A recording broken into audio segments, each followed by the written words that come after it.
Bonjour à tous, bienvenue dans cette nouvelle vidéo pour un nouveau tour de magie. Et nous allons remonter un petit peu le temps, puisque nous allons nous rendre au Moyen-Âge avec l'histoire d'une princesse et de chevaliers. Alors, je vous montre ça tout de suite. On a donc besoin d'un jeu de cartes, que des cartes différentes. Alors, on a donc besoin d'une princesse pour notre histoire. Donc on va prendre une princesse. Alors j'ai vu passer la dame de pique, mais on va prendre la dame de cœur, c'est un peu plus sympa. Voilà, alors cette princesse, qu'est-ce qui va lui arriver? En fait, ses parents, le roi et la reine, lui ont promis un valeureux chevalier. Et donc, pour choisir au mieux le chevalier qui gagnera la main de la princesse, le roi et la reine ont organisé une chasse au trésor. Donc, en fait, il y a un objet qui a été caché dans la forêt, et il y a 3 chevaliers qui ont été présélectionnés. Alors, c'est les 3 meilleurs du royaume, hein, alors je vous montre. Alors, on va prendre le chevalier Tristan, qui est là. On va prendre les As. Hein. Ensuite, on a le chevalier Caradoc, carreau, et on va prendre, voilà, le chevalier Perceval. Alors, ce sont des chevaliers de la table ronde, hein, pour ceux qui connaissent.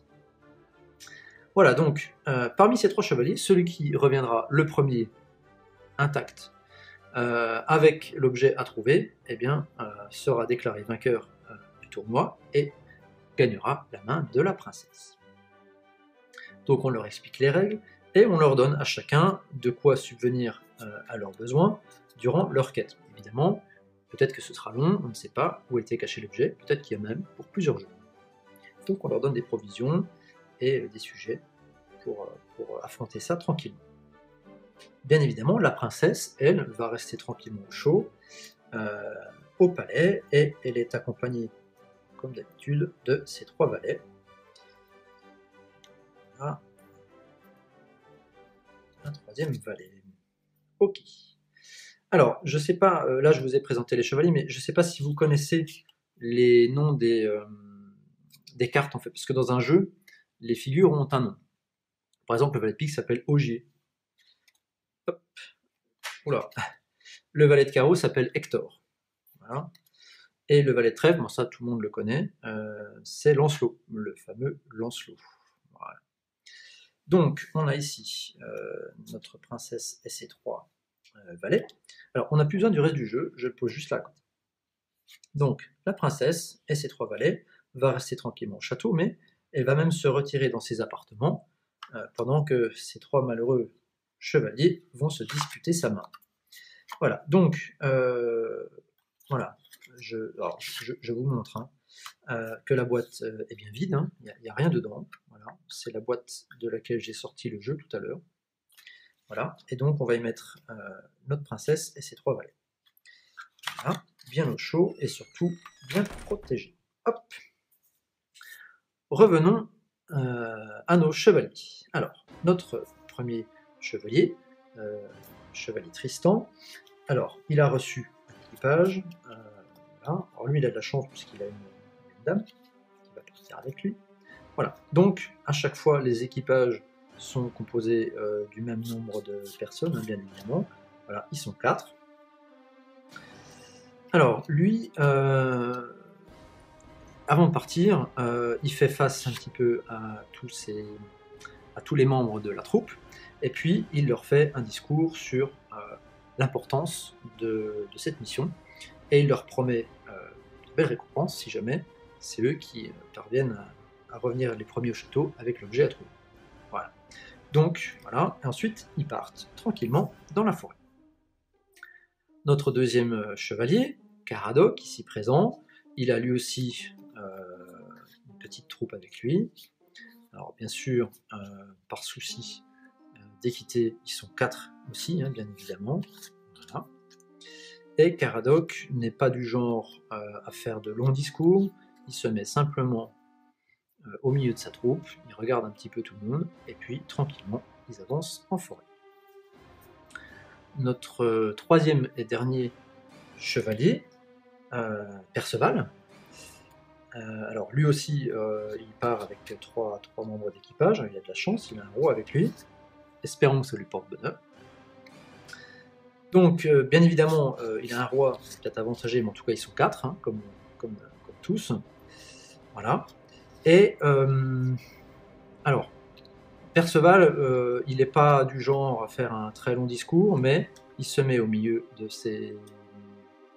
sa troupe, il se retourne plusieurs fois, et il leur fait part de sa volonté de gagner ce tournoi, bien évidemment.